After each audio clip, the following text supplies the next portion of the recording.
গঙ্গাকে চাকরি থেকে বঞ্চিত করার জন্য সমস্ত চক্রান্ত এবার ধরে ফেলেছে অর্জুন।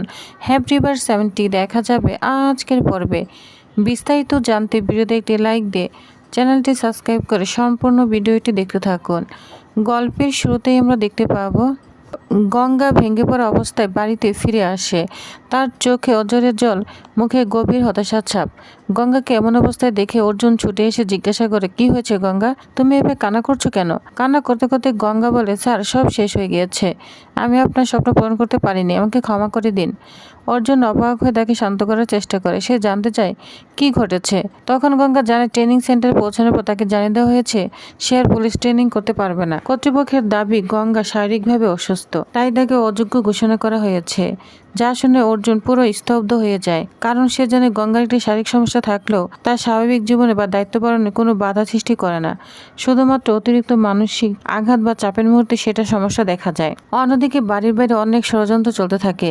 অহনা, শালমুন এবং মেঘনাথ নিজেদের মধ্যে আলোচনা করতে থাকে। তারা এমনভাবে কথা বলে যেন গঙ্গাকে সরিয়ে দেয় তাদের উদ্দেশ্য। শালমুনি অহনাকে বোঝায় যে মেয়েটি খবর ছড়িয়েছে সে গঙ্গাকে কখনোই সহ্য করতে পারে না, আর মেঘনাথও সেই সুযোগকে কাজে লাগানোর জন্য পরিকল্পনা করতে থাকে। এদিকে গঙ্গা বলতে থাকে, ওরা বলেছে আমি অসুস্থ, তাই আমি কখনো পুলিশ হতে পারবো না। আমার সব স্বপ্ন শেষ হয়ে গেল।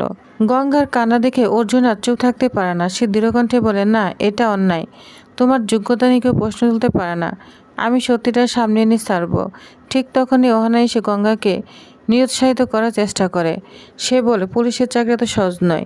সেখানে প্রতিদিন জীবন মৃত্যুর লড়াই। গঙ্গার মধ্যে একজন অসুস্থ মেয়ের পক্ষে দায়িত্ব পালন করা সম্ভব নয়। কিন্তু গঙ্গা হার মানার মেয়ে নয়। চোখের জল মুছে সে বলে, আমি পারবো। আমাকে শুধু একবার সুযোগ দেওয়া হোক। গঙ্গার পাশে দাঁড়ায় পিয়ালি। সে তাকে সাহস দিয়ে বলে, তুই এত লড়াই করে এখানে পৌঁছেছিস, এখন ভেঙে পড়লে চলবে না। আমি জানি দাদাভাই নিশ্চয়ই কোনো না কোনো পথ বের করবে। এরপর অর্জুন ও জেঠুমনি সরাসরি ট্রেনিং একাডেমিতে চলে যায়। সেখানে গিয়ে তারা জানতে পারে কেন গঙ্গাকে অযোগ্য ঘোষণা করা হয়েছে। ট্রেনিং অফিসার জানায় এই সিদ্ধান্ত তাদের ব্যক্তিগত নয়, ওপর মহল থেকে স্পষ্ট নির্দেশ এসেছে যে গঙ্গাকে কোনোভাবেই ট্রেনিংয়ে দেওয়া যাবে না। যে নির্দেশ দিয়েছেন সে হচ্ছে চঞ্চল স্যার। অর্জুন বারবার বোঝানোর চেষ্টা করে যে গঙ্গার অসুস্থতা নিয়ে ভুল ধারণা তৈরি হয়েছে। সে জানায় গঙ্গা সম্পূর্ণ সক্ষম এবং এই সিদ্ধান্ত একটি মেধাবী মেয়ের ভবিষ্যৎ নষ্ট করে দেবে। কিন্তু অফিসাররা জানিয়ে দেয় তারা নিয়মের বাইরে যেতে পারবে না। যদি চঞ্চল স্যার নিজে অনুমতি দেয় তবেই গঙ্গাকে আবার ট্রেনিংয়ে নেওয়া সম্ভব। এই আশায় অর্জুন, জেঠুমনি গঙ্গা সরাসরি চঞ্চল স্যারের কাছে চলে যায়। তারা অনুরোধ করে অন্তত একবার বিষয়টি যেন বিবেচনা করতে। চঞ্চল স্যার নিজে অসহায়তার কথা জানান। তিনি বলেন নিয়ম ভেঙে কোনো সিদ্ধান্ত নেওয়া তার পক্ষে সম্ভব নয়, তার হাত পা বাঁধা। তখন অর্জুন একটি নতুন প্রস্তাব দেয়। সে বলে, আপনারা যদি সত্যি সন্দেহ করেন তাহলে গঙ্গার একটি বিশেষ পরীক্ষা নিন। যদি সে পরীক্ষায় ব্যর্থ হয় আমরা আর কোনো দাবি করব না। কিন্তু যদি সে নিজের যোগ্যতা প্রমাণ করে তাহলে তার স্বপ্ন কেড়ে নেওয়ার কোনো অধিকার কারো নেই। জেঠুমনি সে অনুরোধ করতে থাকে। অনেক অনুরোধের পর চঞ্চল স্যার কিছুটা নরম হয়। তিনি বলেন, ঠিক আছে, আমি গঙ্গার একটা বিশেষ পরীক্ষা নিব। যদি সে সত্যি নিজের সক্ষমতা প্রমাণ করতে পারে নিয়ম অনুযায়ী তাকে সুযোগ দেয় সর্বোচ্চ চেষ্টা করব। এই কথায় গঙ্গার চোখে আবার নতুন আশা জ্বলে ওঠে। যে স্বপ্নটা মধ্যে মধ্যে ভেঙে গিয়েছিল সেটাই এবার নতুন করে বাঁচার সুযোগ পায়। জেঠুমনি তখন বলে, আমি কথা দিচ্ছি গঙ্গা যদি নিজের যোগ্যতা প্রমাণ করতে না পারে তাহলে আমি আর কখনো এই বিষয়ে আপনাদের উপর চাপ সৃষ্টি করব না। অর্জুন ও চঞ্চল স্যারকে ধন্যবাদ জানায়। সে বলে, আপনি অন্তত আমাদের কথা শুনেছেন, এটাই আমাদের কাছে অনেক বড় ব্যাপার। চঞ্চল স্যার আশ্বাস দেন যে তিনি বিভাগে কথা বলে দেখবেন নিয়মের মধ্যে থেকে গঙ্গার জন্য কোনো সুযোগ তৈরি করা যায় কিনা। এসব কথা শুনে গঙ্গার মন ভরে ওঠে কৃতজ্ঞতায়। সে মনে মনে ভাবতে থাকে, স্যার আমার উপর এতটা বিশ্বাস রেখেছেন, আমি কি সেই বিশ্বাসের মর্যাদা রাখতে পারবো? আমি কি সত্যি স্যারের মুখ উজ্জ্বল করতে পারবো? এরপর সবাই বাড়িতে ফিরে আসে। বাড়িতে পৌঁছাতে উপালে উদয়ন জানতে চায় গঙ্গার ব্যাপারে কী সিদ্ধান্ত নিয়েছে। জেঠুমনি পুরো বিষয়টি খুলে বলেন। তিনি জানান গঙ্গার জন্য একটি বিশেষ পরীক্ষা নেওয়া হবে। সেই পরীক্ষায় সফল হলেই তবে তার পুলিশ ট্রেনিং এর চাকরির পথ খুলবে। আর যদি ব্যর্থ হয় তাহলে সব কিছু এখানেই শেষ। কথাগুলো শুনে অর্জুনের মুখ গম্ভীর হয়ে যায়। সে বলে, আমার মনে হচ্ছে গঙ্গার বিরুদ্ধে বড় একটা ষড়যন্ত্র চলছে। বারবার একইভাবে ওকে টার্গেট করা হচ্ছে, কেউ না কেউ ইচ্ছে করে ওর পথ আটকাচ্ছে। ঠিক সে সময় সেখানে এসে পড়ে মেঘনাথ। তাকে দেখে অর্জুন রাগান্বিত হয়ে যায়, নিজেকে সামলাতে পারে না। সে সরাসরি প্রশ্ন করে, সত্যিটা বলো, পুলিশ ডিপার্টমেন্টে গঙ্গার বিরুদ্ধে অভিযোগ কে করেছে? তুমি করেছ? মেঘনাথ সঙ্গে সঙ্গে একদম রাগান্বিত হয়ে যায়। সে বলে, সবকিছুর জন্য শুধু আমাকেই কেন তোমরা দোষ দিচ্ছ? তোদের কি মনে হচ্ছে এইবারই সব কাজকে আমিই করি, সব খারাপ কাজ আমিই করি? অর্জুন কোনোভাবেই মেঘনাথের কথা বিশ্বাস করে না। সে বলে, মেঘনাথের অতীতের কাজকর্ম তার সন্দেহর যথেষ্ট কারণ। জেঠুমনি সতর্ক করে বলেন, এমন কাজ করো না যাতে আমাকে আবার কঠিন সিদ্ধান্ত নিতে হয়। কিন্তু মেঘনাথ নিজেকে নির্দোষ দাবি করতেই থাকে।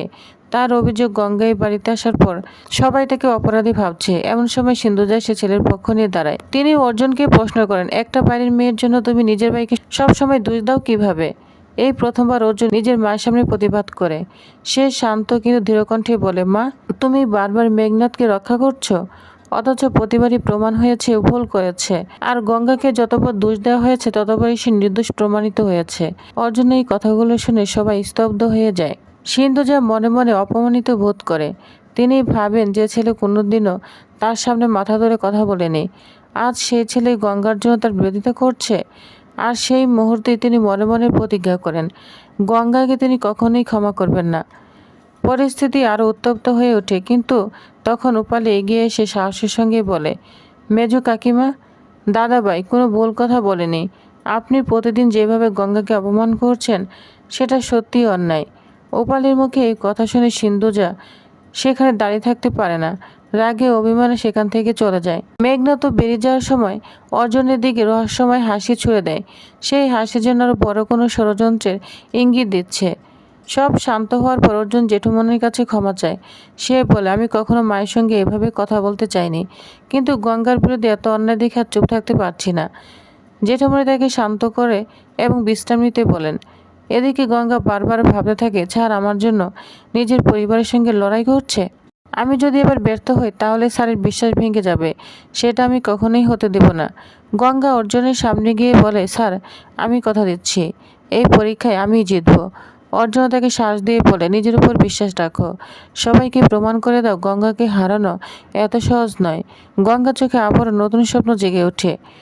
কিন্তু ঠিক সেই সময় অন্যদিকে মেঘনাথের শয়তানি হাসি এসে বলে, গঙ্গা, জানো না সামনে তোমার জন্য কেমন পরীক্ষা অপেক্ষা করছে? এমন একটি কঠিন চ্যালেঞ্জ যা কল্পনাও করতে পারবে না। এদিকে গঙ্গার জন্য বড় একটি ট্রেনিংয়ের ব্যবস্থা করেছে কর্তৃপক্ষ। গঙ্গা তখন সে পরীক্ষা দেখে অবাক হয়ে যায়। অর্জুন বলে, গঙ্গা, তুমি পারবে তো? পৃথিবীর সবথেকে শক্তিশালী স্যানিটাইজার নাম কি জানো? তখন গঙ্গা অবাক হয়ে যায়, সে কিছুই বলতে পারে না। এই পুলিশ ট্রেনিংটা কমপ্লিট করে পুলিশ ডিপার্টমেন্টকে দেখিয়ে দাও যে গঙ্গা কত বড় স্যানিটাইজার। এদিকে মেঘনাথ, অহনা সবাই মিলে ষড়যন্ত্র করতে থাকে। মেঘনাথ বলে, গঙ্গা এখনও জানে না গঙ্গাকে কি এক্সাম দিতে হবে। উঁচু প্রাচীরের উপর দিয়ে হাঁটতে হবে, প্রাচীরের উপরে, যেটা দেখে গঙ্গা আগেই ফিট হয়ে যাবে। বুঝতে পেরেছ?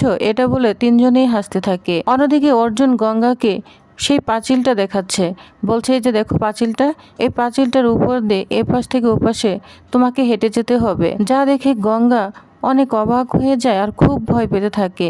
তো প্রিভিয়ার্স, তাহলে আপনাদের কি মনে হয়, গঙ্গা কি অবশ্যই সেই প্রাচীর উপর দিয়ে হাঁটতে পারবে? জয় হতে পারবে গঙ্গা? তো আপনাদের কি মনে হচ্ছে অবশ্যই জানাবেন। পরবর্তী আপডেটটি জানতে অবশ্যই আমার সাথেই থাকুন। ধন্যবাদ।